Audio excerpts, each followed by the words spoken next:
West Bromwich Albion are currently playing in the Championship despite spending the majority of their entire existence in the top flight of English football. But in their existence they've won 5 FA Cups and we're also English champions in the early 1900s. However, the one thing they've never done is got their hands on European silverware, and guys, that's where I come in. Because today I'm taking charge of the Baggies with the sole purpose of winning them their first ever Champions League trophy to crown them the world's best club. So here is the starting 11 with West Brom I've loaded into, and honestly guys, I feel like it's a half decent team. Granted, it's a pretty old team as you can clearly see, but there are a couple of ballers we can try to build this team around. Like Jason Malumbi, he's 23 years old, 70 rated. We give him enough game time, he might become a pivotal part of this squad. There's also right wing back Pippa, 25 years old, 69 rated. I mean, he's not the best overall right now, but give him a couple of seasons, he could turn into a bit of a monster. But the player I'm most excited about, Josh Magia. I mean, he's 24, he's 73 rated, one of the best and promising players in the entire team. We've got to try and get the best out of this guy at the very least. Now, there are a couple of players on loan to us, as you can see, but I can't really see any of them fitting into my plans at a later date, so I'm not too sure if I'm actually going to bring any of these guys in on a permanent deal. And we may be in the Championship with the Baggies, but we ain't got Championship money. 18 million to spend in Season 1. Honestly, if we get this right, we could be looking at a first season promotion. And to help us get promotion in Season 1, guys, I'm actually going to keep the formation as it is. It doesn't really make sense to change it when, to be honest, it really does suit the Baggies. But we will be using the counter-attack with this formation. I don't think the Baggies have got the legs for the gegenpress, which is why we are opting for this. And before we start to make any changes to this team, this is how it lines up going into Season 1. It's a pretty strong side, don't get me wrong, but there's a lot of stuff I want to do. The first one being selling and loaning out all the players on the transfer list. Now, I know we won't get much for these guys overall, but players like Jan Mv and also Nathaniel Shalabor overall could get us about 3 or 4 million. And I know what you're thinking, why am I loaning out Jed Wallace? He's one of our best players. This is because we've got Tom Fellows in the team. He's 20 years old, as you can see. Granted, he's not got the best of ability yet, but maybe after this season that'll change. But ultimately, guys, once all those players on the transfer list have been sold and loaned out, this team is getting a bit of a transformation. And guys, after managing to sell every single player on that transfer list, we've now got 26 million to spend. And honestly, guys, I thought I'd be doing a lot with this money, but there's only 2 positions I actually want to improve. The first position being the centre-back role, which is why I spent 6.7 million on Federico Bashirotto from Lecce. He's 26, 75 rated. He might be getting relegated in Italy, but he's going to help us get promotion in England. And I also want a new left-back too, which is why Mauro Jr. is the player I'm going to try and bring in. He's 24 years old, 75 rated, and granted he does play for PSV, but just hear me out for a second.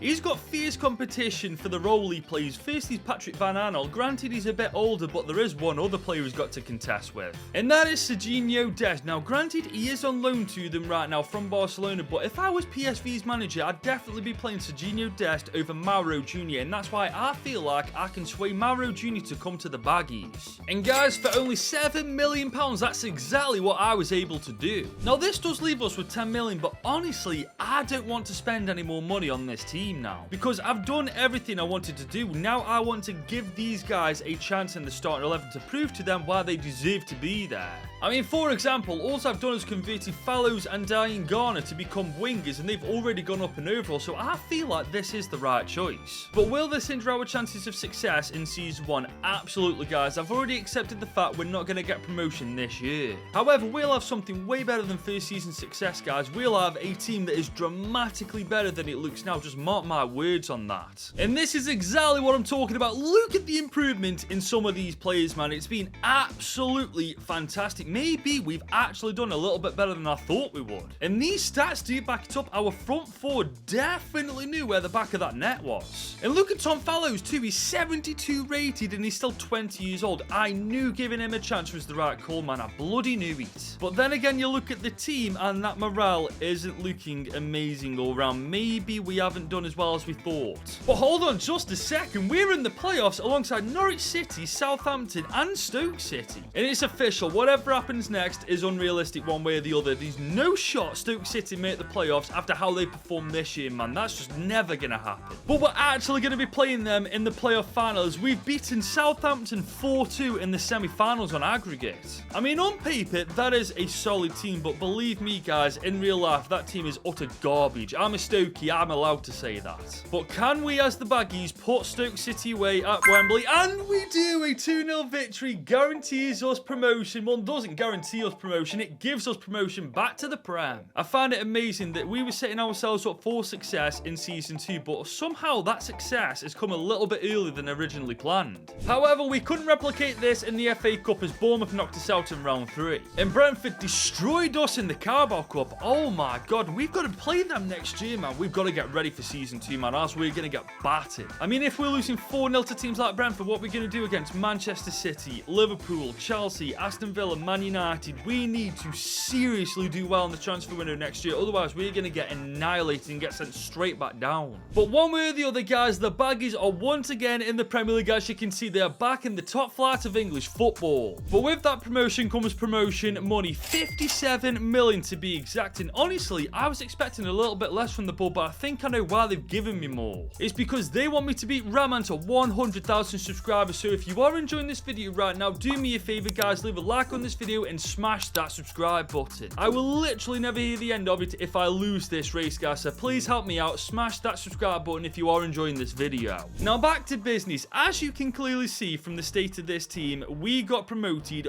way earlier than I anticipated, and honestly it's kind of shafted us, because as good as our front four are right now, there's only one player out of the 4 that's actually Premier League standard, and that's our striker Josh Major.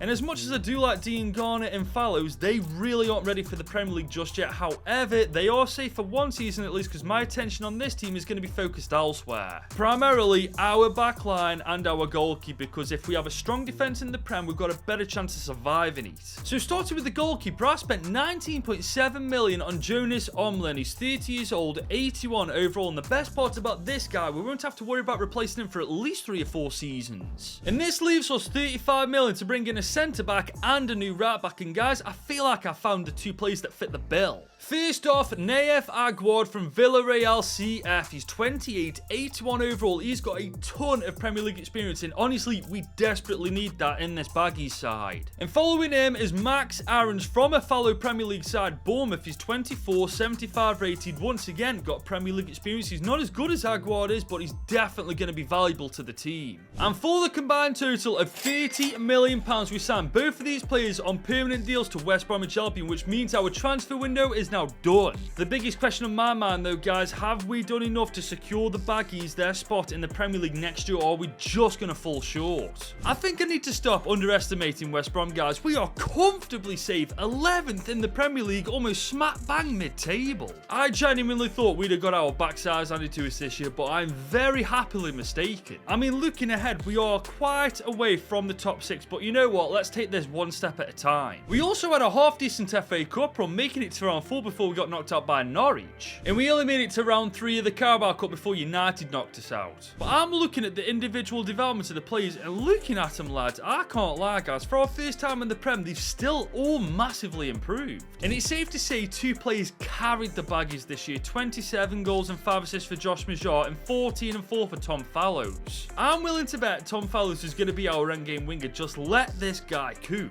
But I have to say, the biggest W Season 2, we accomplished the hardest objective of this video, keeping West Brom in the Premier League after first getting promotion to it, man. That's insanely difficult as a newly promoted team. But now we have to move on to the next objective, which is getting this West Bromwich Albion side into a European competition. Now, as you can see, we started this season a little differently. I've already sold some players I'm not going to use that overall will give us quite a bit of money back. And because we sold all those players, we've now got 68 million to spend in Season 3 with the Baggies, and honestly, I know exactly where to put this money. We sold our current left winger, so we need a new one, and the one I want is Noni Madueke from Chelsea, 23 years old, 80 overall. He's not doing that well in real life, but I reckon I could get the best out of him. And following him is Daichi Kamada from Lazio, 28 years old, 82 overall. We've once again sold our current central attacking midfielder, so it just makes sense to replace him with someone even better. And altogether, guys, these players were not cheap in the slightest. 54.5 million in total it took us to sign these guys, but I absolutely believe these guys are going to take us to the next level. But it's not going to be just yet. We are 9th in the Premier League. We've jumped 2 spots from last year. However, when you take a proper look at the table, we're only 6 points outside the top 6. So to be fair, I still believe I'm right. Those players we brought in will take us to the next level. It's just going to be a slow burner. But we still only made it to round 3 of the FA Cup. And we only made it to round 3 of the Carabao Cup as well. But I'm not being funny, guys. Looking at this team, I think we're only a couple of signings away from actually getting into the top 6, maybe even the top 4 if we're lucky.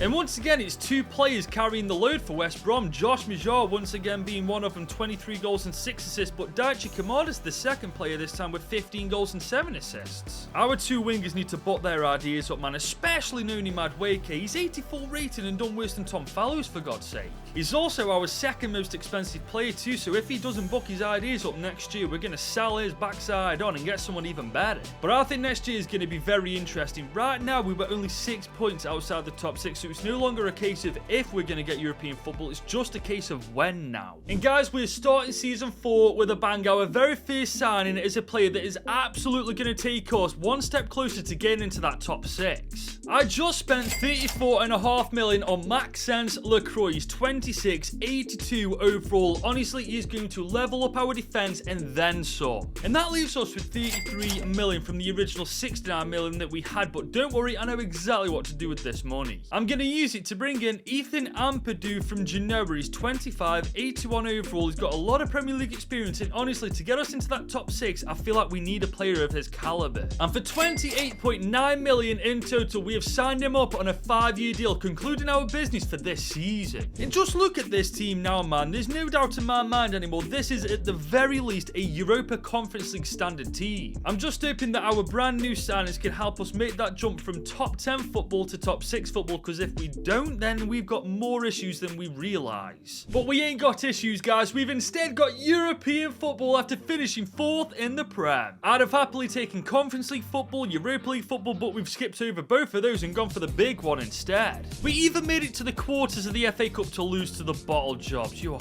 kidding me. But we once again only made it to round 3 of the Carabao Cup. At least this time we didn't get knocked out by the bottle jobs. But now that I'm looking at the team, top 4 football makes total and complete sense now, man. There's only 2 players in this team that we realistically need to replace next year in order to do well in the UCL. But ironically, one of the players I was just talking about is our top goal contributor with 23 goals and 8 assists in 45 games. Tom Fallows, you put me in a right awkward position now, kid. How am I supposed to logically replace our top goal contributor going into our first season in the Champions League? It just doesn't make sense, does it? That really has thrown a spanner in the works, ladies and gents, but I tell you what, I'll look at the budget that we're giving next year and then we'll go from there. But right now, I'm a little bit stuck on what to do. But guys, we're now into the new season with the baggers, and we've got 133 million, our highest budget yet, and after giving it some thought, I know exactly what to do. Now it's established Tom Fallows has got at least one more year in this team. After his performance last year, it's the least he deserves. But this leads me to what I'm doing, and I'm replacing Malumbi and Max Aarons in their roles, man. I mean, they are the weakest links in the team, so apart from replacing Tom Fallows, this is the next thing that makes sense. But one player I'm keeping my eye on again this year is Madueke. He had a bit of a better season last year when it came to goals and assists, but if he doesn't improve it again this season, given his rating, I will be saying goodbye to him next year and getting somebody else. But moving on to our first signing, I brought in one of the brightest young prospects in football, Kobe Mainu, 22 years old, 81 overall, and he only cost us 40 million. But I'm pulling no punches for that right back role, guys. Tino Livramento, 24 years old, 85 rated. I mean, just look at him, guys. This one's a no-brainer.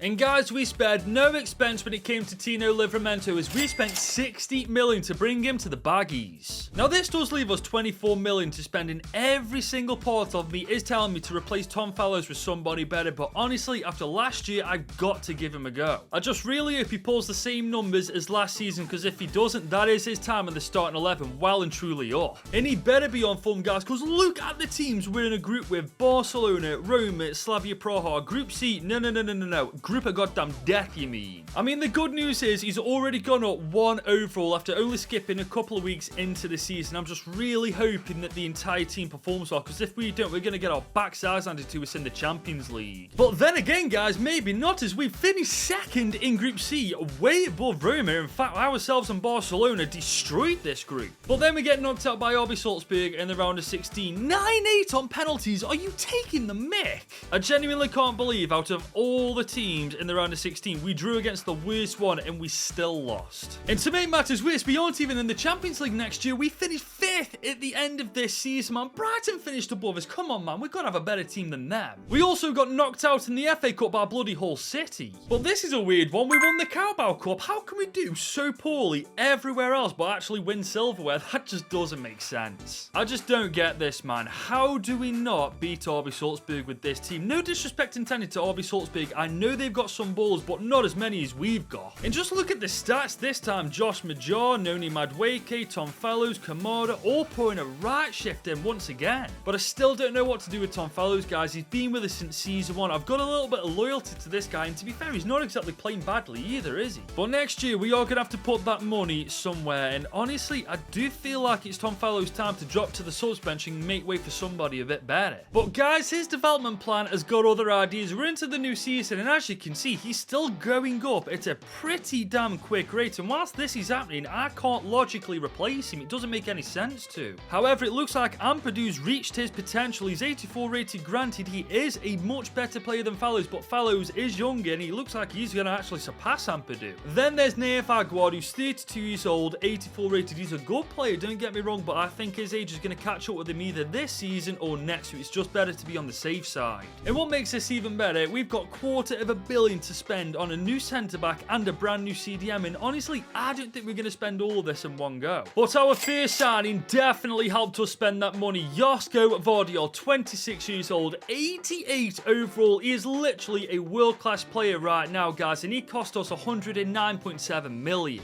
And following him is Brentford's Martin Zubamendi. Look at this guy, 29 years old, 86 rated. This guy's a little bit of a hidden gem. I know he's a good player, but I had no idea he turned out to be this goddamn good. But just like that, guys, for $60 million, he's no longer a Brentford player. And that still leaves us over $60 million to spend. The only thing I can think of now is just improving the squad depth, but even our bench is pretty stacked. I mean, look at it for goodness sake. The only argument you could really make is bringing in a better second choice keeper than Palmer. But then again, maybe we just get somebody better than Jonas Omlin. I mean, yes, he's still going up in overall, but he's almost 35 years old, and that's normally around the age where goalkeepers start to dwindle in overall. So instead of focusing this money on the subs bench, I'm just going to bring in a better first choice keeper, because that way everybody wins. So I'm going for Lucas Chevalier. He's from Chelsea. He's 26, 85 overall. I know he's the same rating as our current goalkeeper, but he's far younger. And that is officially our transfer window done, as we've just signed Lucas Chevalier on a 5-year deal for $42.3 million. But one thing I have done is sent Jonas Omlin out on loan purely because they are both the same ratings as each other, guys. So this is making sure that they both get game time. But guys, whilst we're not in the Champions League, we have got European football. We're in the Europa League Group E alongside Rangers, Brøndby IF and Malmo. And I'm not being cocky here, but we should wipe the floor with this group. But looking at the team, guys, we shouldn't just be wiping the floor with the group stage. We should be winning the Europa League with absolute ease, man. If we don't win the Europa League this year, there's something seriously wrong. But life is good, ladies and gents. West Brom and Albion are finally European champions. It's not the European competition we want to win, but it's a step in the right direction. But what makes it better, we are also the best team in England by a country mile, 8 points clear top of the table. Yeah, season 6 is our year. We still can't win the FA Cup though. Bloody Burton knocked us out. And Oxford knocked us out in round 4 of the Carabao Cup. Jesus Christ, how can we do so well in the Premier League and the Europa League but do so poorly in the FA and Carabao Cup? But man, this team is disgusting. We even did all this with an injured Tino Livramento, man. That's how good we were this year. The question is though, how has Tom Fellows done this season? Has he had a stinker and done me a favour, or has he given me a headache and done well again? He's given me a headache, guys. He's our top goal contributor once again. 26 goals, 7 assists in 54 games, man. I can't get rid of him or replace him when he's literally our best performing player. So it really does beg the question, guys, where the hell do I put the money next year, man? Because honestly, there's nothing that needs to be changed in the starting 11. The only thing I can really think of is our bench. But we've got to celebrate the wins where we can. We are Premier League champions, we are Europa League champions as well, and hopefully this time next year we will be the best team in the world. And trust me when I say the board want us to make that happen this year. 208 million is what we've got to work with, and honestly I feel like we've got too much money to spend.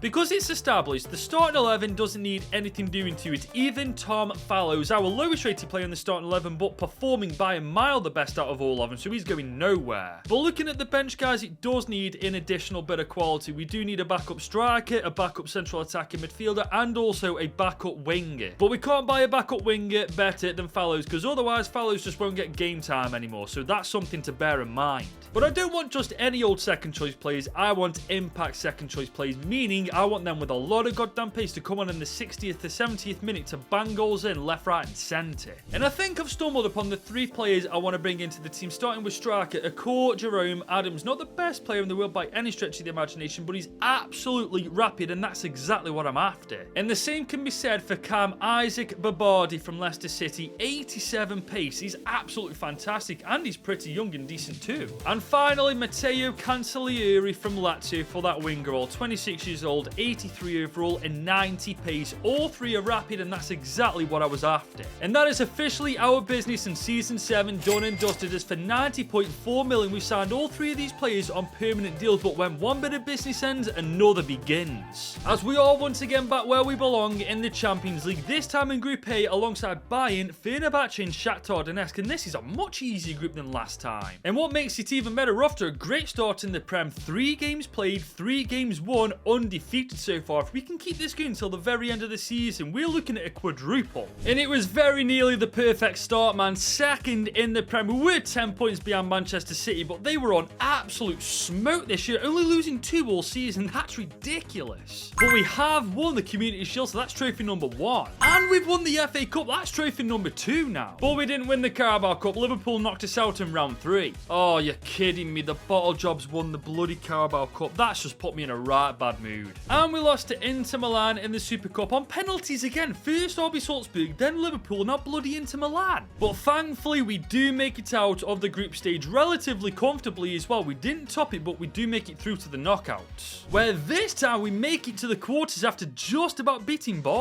And we're through to the semis after smashing Man City in the quarters. We could be playing Wolverhampton Wanderers, Real Madrid, PSG. For God's sake, please give me Wolves. We got drawn against PSG and just about beat them, and we're playing Real Madrid in the final. Look at that on aggregate, 5-4. Wolverhampton Wanderers must have a crack side to do that against Madrid. And it shouldn't come as a surprise that Madrid's team is start. Look at the state of that man. Courtois, Trent Alexander-Arnold, Tomori, Vinny Jr., Musiala. God, they've got bloody everyone. But they haven't quite got what we've got, have they? We've got Josh Maggio, we've got Noni Madueke, we've got Tom Fallows, all bagging goals left, right and centre. And you know what? I'm so happy I decided to keep Tom Fallows and keep my faith in him, because every single season he's just delivered, hasn't he? But here is the West Bromwich Albion side going into the UCL final, their first ever UCL final, if I'm not mistaken. And if I'm not mistaken, we've won almost everything you can at club level with West Brom: the Premier League title, the FA Cup, Carabao Cup, the playoff final, and also the Europa League too. But the next 90 minutes will be the biggest in this illustrious club's history, as we've got the chance to make them the world's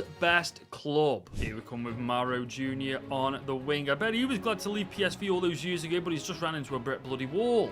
Here we're coming forward with Tino Livramento. He's taking their bloody right winger out with it. Look at him go. Oh my God, Tino Livramento is finding Fallows. What a turn from Fallows. Make it 1-0. Oh, what a save. What a goal that would have been. Madueke to take the first corner of the game. Can it be a good one? That's a great ball. Oh my God, that's a beautiful. Oh, is that a goal? Yes, it is. He's just over the line. I don't have a clue who that is, but what a start to the game. I still don't have a clue who that is, but the first corner we get, Josh Majar on the header. I still can't tell who that bloody is. Kobe Mainoo, the United youngster, 2 goals in 13 matches. One of those is in the UCL final. But Real Madrid are coming back with a vengeance. Look at that from Maxence Lacroix, man. What a defender he turned out to be.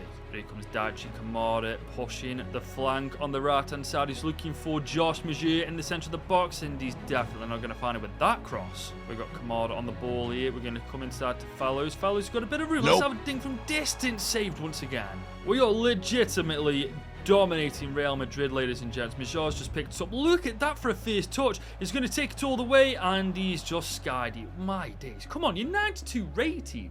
Madrid are coming forward though. Vinny Jr.'s on the ball. He's found Yusuf Nesri. What a... Oh, you jammy sword. Of all the places for that to bounce to and ricochet to, it just fell straight at his feet. That's honestly a joke, man. We've been dominating Madrid all game. All the first half, to be fair. They get one chance and put it away. That's the experience of the Galacticos, though. We've got to bounce back very quickly if we are to get ahead in this game again. But here we come with Noni Madueke. We're going to come inside. Let's tell you what, let's Travala that. Oh, straight to the keeper. Second half now, Madrid are coming forward. Yusuf Nesri, found Musiala, and that's in as well. 49 minutes on the clock. Real Madrid taking lead early in the second half. Oh my days, we've got a mountain and half to climb now. Gotta be asking questions of our keeper there though. I mean, he should be saving that. I am not losing this game, ladies and gents. I've already lost one game in FC 24. I am not making it a second, but here we come with Junior. Oh my god, we could get an equaliser straight away if we get this right. Courtois, great save. On the counter-attack now with Kamada. I'm waiting for somebody to make a run. Anybody make a run? Madueke, can you get there? Oh, he's actually got there. Oh my god. Tomori's making yeah. I have absolutely no explanation for what's just come out of my mouth, ladies and gentlemen. I've just had a complete and total utter brain fart, but Noni Madueke makes it 2-2, and that's the important thing. It's genuinely hard to believe I'm 28 years old now. I have learned English all my life, and I still can't speak it. What is going on with me today? Oh no, I can't believe it. I can't believe it. Madrid are 3-2 up, man. We just can't defend against Madrid. This is a joke, man. We just get the equaliser, and Madrid just go up the other end and score like it's just nothing. I'm counting on you, Madueke. Use that pace. He's a round one player. Can we get past Tomori? Can we get the third? Oh my god, Madueke is the best player on this game, and it's not even close. Noni Madueke, what a player! How is this happening on ultimate difficulty? I mean, he is up against Trent Alexander-Arnold, so it is kind of realistic, but still, man, what a player Madueke is. Here we come now. I'm looking for that run from Noni Madueke. He's a bit offside. We can't get it to him. Can we get it to him now? I feel like we can, yes. Josh Majar made that run. We're in behind. 5 minutes to go. Can we get the winner, please? Yes, we've done it. 5 minutes to go. West Bromwich Albion, the Baggies take a 4-3 lead over Real Madrid in the UCL final. Surely to God, that is the game dead and buried now. I said from the very beginning of this video, Josh Majar was the player I wanted to build this team around, and look what he's done in the Champions League final. He may have just won us the Champions League, but the game isn't done just yet. We need to defend for our lives. Jamal Musiala, great save. And it turns out that was the last save of the game. We have beaten the Galacticos, one of the best teams in the world, Real Madrid, to win the Champions League 4-3 on the 90-10s. Not only have we made West Bromwich Albion the best team in England in this video, we've now made them the best team in the world. Man, our journey with West Brom has been insane. Early promotion, we have taken the Premier League by storm, we took Europe by storm. 7 years in total it took us, but we finally goddamn did it. But that is officially our job done with the Baggies. But if you enjoyed this video, you should click here to watch this.